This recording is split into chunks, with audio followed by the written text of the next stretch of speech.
தினமலர் ஆன்மீகம் நேயர்களுக்கு வணக்கம். கண்டேன் கடவுளை அப்படிங்கிற தலைப்பில் என்னுடைய அனுபவங்களை உங்களிடம் பகிர்ந்து கொள்ள ஒரு வாய்ப்பளித்த தினமலருக்கு நன்றி. வணக்கம் சார். கல்வி அழியாத செல்வம், 7 பிறவிக்கும் உதவும்னு சொல்லியிருக்கார் வள்ளுவர். ஏழை குழந்தைகளுக்காகவே சேவாலயன்ற ஒரு கல்வி நிறுவனத்தை தொடங்கி அதை ரொம்ப பிரமாதமா கொண்டு வந்துட்டு இருக்கீங்க. இந்த ஆர்வம் எப்படி வந்தது? இதை ஆரம்பிக்கணும்ன்றது இது ஒரு வகையில் இது ஒரு சரஸ்வதி பூஜை. கல்விக்கான தெய்வம் சரஸ்வதி. இந்த சரஸ்வதிக்கு செய்யக்கூடிய ஒரு பூஜையாகத்தான் இதை நான் நினைக்கிறேன். ஏன்னா ஒரு சரஸ்வதி பூஜை அன்னைக்கு எனக்கு ஒரு 11 வயசு இருக்கும்போது தெய்வாதீனமாக பாரதியார் கவிதைகளை படிக்கக்கூடிய ஒரு வாய்ப்பு கிடைச்சது. அதுலேயுமே ரொம்ப கரெக்டாக சரஸ்வதி வந்தனம் அப்படிங்கிற தலைப்பில் பாரதியார் இருக்கிற ஒரு கவிதை. அதில் சரஸ்வதி பூஜைனா என்னன்னு அவர் சொல்லக்கூடிய அந்த கவிதையுடைய 2வது பகுதி, அதுலேருந்து தான் நான் கரெக்டாக படிக்க ஆரம்பித்தேன். அந்த கவிதையில் சொல்லியிருக்கிற விஷயம் நம்ம நிறைய வாட்டி கேள்விப்பட்டிருக்கோம். அதை பற்றி சரஸ்வதி பூஜை அப்படின்னு சொன்னாக்கா சரஸ்வதி படத்தை ஒன்று வச்சுட்டு நான் முன்னாடி நம்ம புத்தகத்தெல்லாம் வச்சு அதுக்கு சந்தனத்தை மதுரை இடுவோர் சாத்திரம் அவள் பூசனை அன்றாம்னு சொல்கிறாரு. சரஸ்வதி பூஜை அப்படி பண்ண வேண்டாம்னு சொல்லி அவர் புதுசாக இன்னொரு சரஸ்வதி பூஜையை சொல்கிறார் நமக்கு. அவர் சொல்லிக் கொடுக்குற சரஸ்வதி பூஜைங்கிறது எங்கே ஏழைகள் அதிகமாக இருக்காங்களோ, எங்கே கல்வி அறிவு இல்லாமல் இருக்கோ, எங்கே பள்ளிக்கூடங்கள் இல்லாமல் இருக்கோ, அங்கெல்லாம் போய் பள்ளிக்கூடங்களை நாம் நடத்துவது, ஒரே ஒரு ஏழைக்கு எழுத்தறிவித்தல், அது கூட கோடி புண்ணியம் அப்படின்னு சொல்லி அந்த கவிதையில் கொண்டு போகிறாரு. அப்போது இந்த பாரதி சொன்ன சரஸ்வதி பூஜையை செய்ய வேண்டும்ங்கிற ஆர்வம் அப்போ எழுந்தது தான். அந்த கவிதையில் அந்த ஒரு வரி, ஆங்கோர் ஏழைக்கு எழுத்தறிவித்தல் அப்படிங்கிற அந்த ஒரு வரிக்குள்ளே இருக்கக்கூடிய சக்தி, அந்த சக்தியினுடைய வெளிப்பாடு தான் இன்றைக்கி ஒரு ஏழையில் 2200 ஆதரவற்ற குழந்தைகள் அவர்களுக்கு கடந்த 37 ஆண்டுகளாக இலவசமாக ஒரு கல்வி நிறுவனத்தை நடத்தக்கூடிய ஒரு சக்தியை அந்த அந்த கவிதை வரி தான் கொடுத்துருக்கு. ஆக்சுவலாக இந்த சேவாலயாலேயே நீங்கள் கோசாலா, அப்புறம் முதியோர்களுக்கு அப்படின்னு நிறைய விஷயங்கள் பண்ணிட்டு இருக்கீங்க. இதெல்லாம் உங்களோட கல்வி இதை தாண்டி ஒரு சேவை மனப்பான்மை இருந்தால் தான் வரும். அது எப்படி உங்களுக்கு உருவாச்சு? இது எல்லாமே லிங்க் பண்ணி ஒரு இன்டெகிரேட்டாக ஒன்று திங்க் பண்ணியிருக்கோம். இது ஆதரவற்ற குழந்தைகள் அவங்களுக்காக கல்வி அப்படின்னு கொண்டு போனாக்கா இதில் பல பேருக்கு தங்கவே இடம் கிடையாது. அவங்களுக்கு அப்பா அம்மா யாருன்னே தெரியாது, அப்பா அம்மா இல்லை அப்பா மட்டும் இருக்காங்க, அம்மா மட்டும் இருக்காங்க. இந்த மாதிரி குழந்தைகள் தங்குவதற்கு இடம் கூட இல்லாமல் இருக்கக்கூடிய குழந்தைகள்லாம் நிறைய நம்மகிட்ட படிக்க வராங்க. ஸோ அப்போ அவங்க தங்கிறதுக்காக நமக்கு விடுதிகள், பாய்ஸ் ஹாஸ்டல், கேர்ள்ஸ் ஹாஸ்டல் இதெல்லாம் கட்ட வேண்டியிருக்கு. அது தயார் பண்ணணும். அப்போ இந்த குழந்தைகளுக்கு நம்ம உணவளிக்கணும். அந்த உணவு கொடுக்கறதுக்காக நம்மளுடைய கிச்சன், டைனிங் அதெல்லாம் தேவைப்படுது. அப்போ அதுக்கு தேவையான நமக்கு காய்கறி, பழம் இதெல்லாமே அங்கே ப்ரொடியூஸ் பண்ண வேண்டிய ஒரு நிலைமையாக வருது. அது ஆர்கானிக் ஃபார்மிங் மாதிரி டெவலப் பண்ணி ஒரு சத்தான எந்த விதமான ரசாயனமும் கலக்காத உணவை குழந்தைங்களுக்கு கொடுக்கலாம் அப்படின்னும் போது நம்ம அந்த விவசாயம் ஆரம்பிக்கிறோம். அப்போ ஆர்கானிக் ஃபார்மிங் வேணும் அப்படின்னு சொன்னாக்கா அதுக்கு பசுமாடு வேண்டியிருக்கு, பாலும் அங்கேருந்து கிடைக்கிது. ஸோ அந்த மாட்டினுடைய சாணம், மாட்டினுடைய கோமியம், இந்த ஆர்கானிக் ஃபார்மிங்கு தேவைப்பட்ட இன்புட்ஸ் அங்கேருந்து தான் பசுமாடில் தான் வருது. நம்மகிட்ட கறவை நின்று போன பசுமாடுகள் தான் 90% இருக்குது. அது மாட்டுக்கு செய்யக்கூடிய ஒரு சேவையாக அங்கே வச்சுருக்கோம். அப்படி ஒரு சேவை செய்ய வேண்டும் என்ற எண்ணத்தை ஒரு ஸ்கூலில் உருவாக்கணும். அதுவுமே கல்வி தான். ஒரு கல்வியினுடைய ஒரு பகுதியாக நம்ம அதை ஏற்படுத்தணும். அதே மாதிரி பெரியவங்களுக்கு, வயசானவர்களுக்கு நாம் மதிப்பு கொடுக்கணும், அவர்களுக்கு மரியாதை கொடுக்கணுங்கிறதும் ஒரு கல்வி தான். அதனால் அங்கே ஒரு முதியோர் இல்லமும் கூட இருக்குதுன்னு சொன்னாக்கா அந்த முதியோர் இல்லத்தை பார்த்து இந்த குழந்தைகள் அவங்கள பார்த்து கற்றுக்குறாங்க. அந்த ஆதரவற்ற முதியோர்கள் என்கிட்ட இருக்காங்கன்னு சொன்னாக்கா அந்த முதியோர்களுமே அவங்களுக்குமே தங்கிறதுக்கு இடம் இல்லை, வீட்டை விட்டு வெளியே வந்துட்டாங்க, பிளாட்ஃபார்மில் தங்கியிருந்தாங்க, அவங்களுக்கு எந்த விதமான பென்ஷனும் கிடையாது, வருமானம் கிடையாது, சொந்த பந்தங்கள் கவனிக்கலை அப்படின்னும்போது அவர்களுக்கு ஆதரவாக அதை ஏற்படுத்தும் போது அவங்களும் இந்த ஆதரவற்ற குழந்தைகளும் 2 பேரும் எங்கள் ஒன்றா வைக்கும்போது ஒரு தாத்தாக்கும் ஒரு பாட்டிக்கும் ஒரு 5 குழந்தைங்க, இது உங்கள் பேர பசங்க, நீங்கள் பார்த்துக்கோங்க அப்படின்னு சொல்லும்போது அவர்கள் இழந்துவிட்ட உறவை 2 பக்கமும் நாங்கள் ரிவைவ் பண்ணி விட்டுட்டோம்.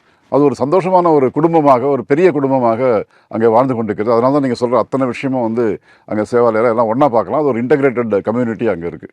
ஒரு கிராமத்தையே தத்தெடுத்துட்டீங்க. ஒரு கிராமம்னு ஆரம்பித்து இப்போ 580 கிராமம் ஆயிடுச்சு. தென்னிந்தியா முழுக்க இருக்கிறோம். ஒரு 58 சென்டர், சேவாலயோட சென்டர், பல வகையான சேவைகள், schools, community colleges, tuition centres, முதியோர் இல்லங்கள், medical centres, hospitals, medical clinics, mobile medical units அப்படின்னு பல வகையான சேவைகளாக அது பறந்து தென்னிந்தியா முழுக்க இன்றைக்கி கிளைகளோடு சேவாலயம் பரவி இருக்கிறது. இந்த 37 ஆண்டுகளில் கிட்டத்தட்ட 16 லட்சம் பயனாளிகளை போய் சேர்ந்திருக்கோம். கடையத்துல பாரதியார் செல்லம்மா மேல கை போட்டுட்டு நடந்த மாதிரி ஒரு காட்சியை செலவழிச்சு அதை அங்க வச்சிருக்கீங்க. அந்த அனுபவம் பத்தி சொல்லுங்க சார். இது நம்ம ஆன்மீகம்னு பார்க்கும்போது, ஆன்மீகம்னா என்னென்னு ஒரு கேள்வி கேட்டோம் சொன்னாக்கா, ஆன்மா தான் நிலையானது, உண்மையானது, இந்த உடல்லாம் அழியக்கூடியது அப்படிங்கிறது தான் பகவத்கீதையில் ரொம்ப ஆழமான கருத்தாக சொல்லப்பட்டிருக்கிறது. பாரதி ஒரு ரொம்ப ஆழமான ஒரு ஆன்மீகவாதி. அவர் எல்லாத்தையுமே ஆன்மாவாக பார்க்கக்கூடியவர். எல்லாமே ஆன்மான்னு எடுக்கும்போது இதில் ஆண் ஆன்மா பெண் ஆன்மாலாம் கிடையாது, அந்த மாதிரி வித்தியாசம் கிடையாது. பாரதியை பொறுத்த வரைக்கும் காக்கை குருவியும் எல்லாம் ஒன்று தான், அதுவுமே ஒன்று தான் சொல்லி பாடினவர். அவர் இந்த ஆண் பெண் வித்தியாசம் பார்த்துட்டு இருக்க போகிறாருன்னு அந்த மாதிரி கிடையாது. அவர் ஒரு சந்தர்ப்பத்தில் அவருடைய வாழ்க்கையில் ஒரு 2 வருஷம் போய் அங்கே கடையத்தில் தங்கக்கூடிய ஒரு சந்தர்ப்பம் ஏற்படுகிறது. கடையம்ங்கிறது செல்லம்மா பாரதி அவங்க பிறந்த ஊர். பாரதிக்கும் செல்லம்மாவுக்கும் திருமணம் நடந்த ஊர் இது. அங்கே 1919, 20 அந்த காலகட்டத்தில் போய் தங்கியிருக்காரு. இந்த பீரியடில் கடலூர் ஜெயிலேருந்து ரிலீஸ் ஆனோடனே நேராக கடையத்தில் தான் இருந்திருக்காரு. ஆனால் அது ரொம்ப ஆச்சாரமான அந்த 100 வருஷத்துக்கு முன்னாடி இருந்த அந்த பழக்க வழக்கங்களில் ஊறி இருக்கக்கூடிய ஒரு கிராமம். அந்த கிராமத்தில் இந்த ஆண் பெண் சமம்லாம் ஏற்றுக்கிறதுக்கு அவங்களால முடியாது. பெண் வீட்டை விட்டே வெளியில் வரக்கூடாது அப்படின்னு நினைக்கிறவங்க, அப்படி பெண் வெளியே வந்தால் கூட தன்னுடைய சொந்த கணவனுக்கே ஒரு 10 அடி பின்னாடி தான் நடந்து வரணும், சமமாக போகக்கூடாது அப்படிங்கிற ஒரு எண்ணத்தில் தான் இருக்காங்க. அப்போது பாரதி இதெல்லாம் தப்பு அப்படின்னு சொல்லி அதை நிரூபிக்கிறதுக்காக வேணும்னே அந்த அக்ரஹாரத்தில் தன்னுடைய மனைவியின் தோள் மேலே கையை போட்டு 2 வாட்டி மேலே கீழே நடந்து வராரு. அதை பார்த்து எல்லாம் பைத்தியக்காரன் இந்த மாதிரி பண்ணுறானே, செல்லமாக கதி இப்படி ஆயிடுச்சு, இந்த மாதிரி ஒரு பைத்தியக்காரக்கெல்லாம் போய் கல்யாணம் பண்ணிட்டாலே அப்படின்னு சொல்லி ரொம்ப பேர் அவரை பார்த்து ஏளனம் செய்யக்கூடியது. அதை விட அதிகமாக அவரை ஜாதியிலிருந்து ஒதுக்கி வைப்பது, ஊரை விட்டு ஒதுக்கி வைப்பது, இதெல்லாம் பண்ணி ஒரு வழியாக மனம் நொந்து போய் தான் பாரதி அங்கேருந்து கடையத்துலேருந்து கிளம்பி சென்னைக்கு வருகிறார். அதுக்கப்புறம் ஒரு வருஷம் தான் அவருடைய லைஃப். அப்புறம் திருவல்லிக்கேணியில் அவருடைய வாழ்க்கை முடிந்து விடுகிறது. அப்போது கடையத்துக்கு அப்படி ஒரு பழி இருந்து கொண்டிருக்கிறது. பாரதியாரை அங்கேருந்து அமுச்சு விட்டுட்டாங்க அப்படின்னு சொல்லி அது ஒரு 100 வருஷம் கழித்து, அந்த நிகழ்ச்சி நடந்து ஒரு 100 வருஷம் கழித்து அந்த பழியை நீக்க வேண்டும்ங்கிற ஒரு பொறுப்பை சேவாலய நிறுவனம் எடுத்துக்கொண்டது. அதனால் என்ன பண்ணோம், அந்த போஸ்ட்லேயே செல்லம்மாள் தோளில் கை போட்டுக்கிற மாதிரியே பாரதி போஸ் ஒன்று ரெடி பண்ணி, அது ஒரு தெருவில் நடந்தால் தான் பிரச்சனையாச்சு, தமிழ்நாடு பாண்டிச்சேரி முழுக்க எல்லா தெருவிலையும் அவரை கூட்டு போவோம் அப்படின்னு ஒரு ரதம் ஏற்பாடு செய்து, அந்த ரதத்திலே ரத ஊர்வலமாக பாரதியும் செல்லம்மாவையும் இங்கே திருநின்றவூர் சேவாலயிலேருந்து அங்கேருந்து ஆரம்பித்து கிட்டத்தட்ட ஒரு 45 நாட்கள் கம்ப்ளீட்டாக பாண்டிச்சேரி தமிழ்நாடு முழுக்க ஊர்வலமாக பல ஊர்களுக்கு கொண்டு போய் அப்புறம் கடைசியில் போய் அங்கே நிறுவினோம். அது ஜூன் 27ஆம் தேதி அவருடைய திருமண நாள், அவருடைய 125வது திருமண நாள். அந்த திருமண நாளில் அந்த சிலையை அங்கே நிறுவினோம். இது சிலை வைக்கும்போது கிட்டத்தட்ட ஒரு 4.5 ஆண்டுகள் அரசாங்கத்தினுடைய இந்த ரெட்டை பேசத்தோட போராட வேண்டியதான ஒரு நிலைமை இருந்தது. இருந்தாலும் நம்ம பாரதி சொல்லிக் கொடுத்த வார்த்தைகள் நமக்கு இருக்குது. சக்தி தொழிலே உலகமெனில் சார்ந்த நமக்கு சஞ்சலமேன்னு சொல்லி அந்த சமயத்தில் ஏற்பட்ட பல விதமான அவமானங்கள், பலவிதமான தடைகள் எல்லாத்தையும் பொறுமையாக எடுத்துன்னு போக வேண்டியதாக இருந்தது. கடைசியில் பாரதி ஜெயித்தார்.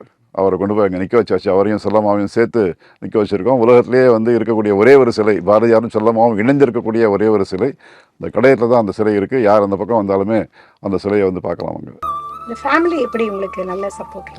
ஆமாம், பாரதியார் ஃபேமிலியில் லலிதா பாரதி ரொம்ப வருஷமாக எனக்கு நல்லா பழக்கம். பாரதி ஆர்வம் வந்ததுலேருந்து அவங்க சென்னையில் இருக்காங்கன்னு தெரிஞ்சு அவங்கள போய் சந்தித்தேன். என்னுடைய முதல் புத்தகம், நான் அவனை எழுதின புத்தகத்துக்கு அதுக்கு வாழ்த்துறை அவங்க தான் கொடுத்தாங்க. பலமுறை அவங்கள பார்த்து பேசியிருக்கேன். அதுக்கப்புறம் 2வது புத்தகத்துக்கு ராஜ்குமார் பாரதி அவர்கள் முன்னுரை கொடுத்தார்கள். அதுக்கப்புறம் அடுத்த தலைமுறை நிரஞ்சன் பாரதியுமே ஒரு நட்போடு இருக்கிறார். இவங்க ராஜ்குமார் பாரதி, நிரஞ்சன் பாரதி, இவங்க எல்லாமே அவருடைய அண்ணன் அர்ஜுன் பாரதி, இவங்கெல்லாம் அந்த கடையத்தினுடைய விழாவுக்கு 3 விழா வருஷம் கொண்டாடுறோம். நம்மளுடைய பாரதியாருடைய பிறந்த நாள், பாரதியாருடைய நினைவு நாள், இது எல்லாரும் கொண்டாடுவது. நாங்கள் அடிஷ்னலாக பாரதியாருடைய திருமண நாள், ஏன்னா கடையத்தில் திருமணம் நடந்துங்கிறதால அந்த ஜூன் 27ஆம் தேதி வருஷம் அது திருமண விழாவாகவும் அங்கே எடுக்கிறோம்.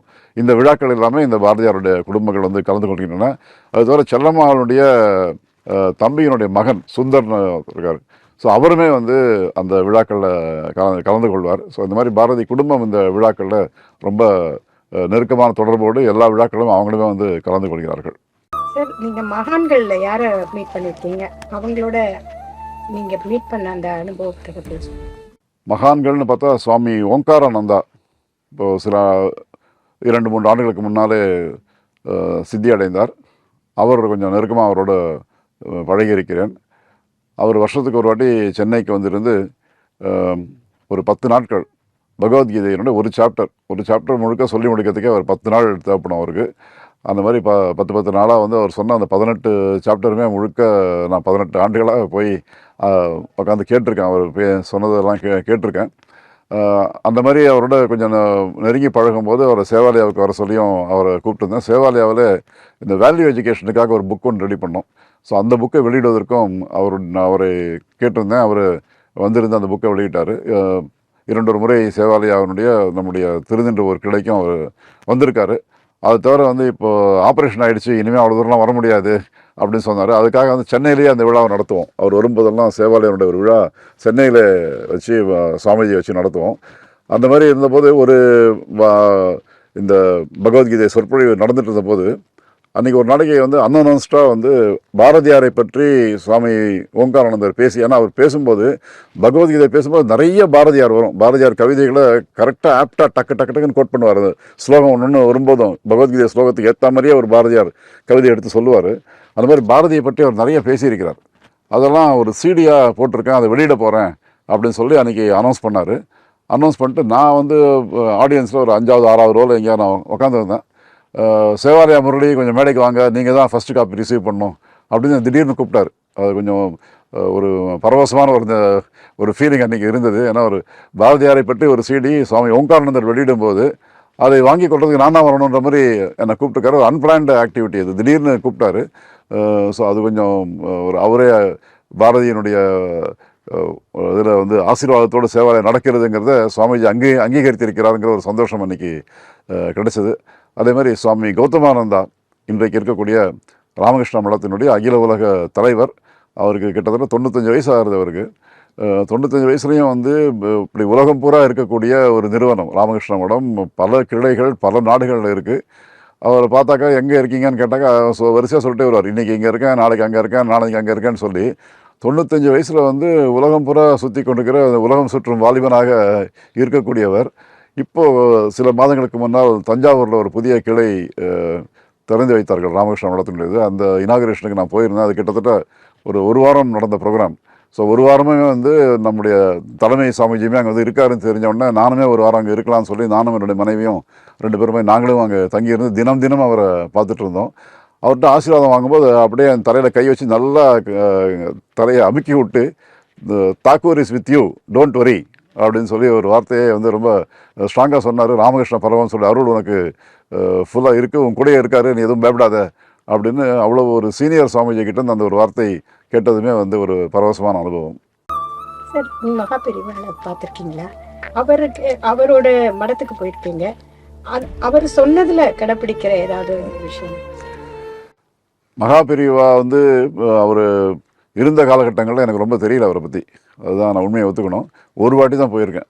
ஒரே ஒரு வாட்டி போய் அது நிறைய கூட்டமாக இருந்தது. அந்த கூட்டத்தில் ஒரு க்யூவில் நின்று அவர் ஒரு டிஸ்டன்ஸ்லேருந்து தான் வந்து தரிசிக்கக்கூடிய ஒரு பாக்கியம் தான் கிடச்சிது.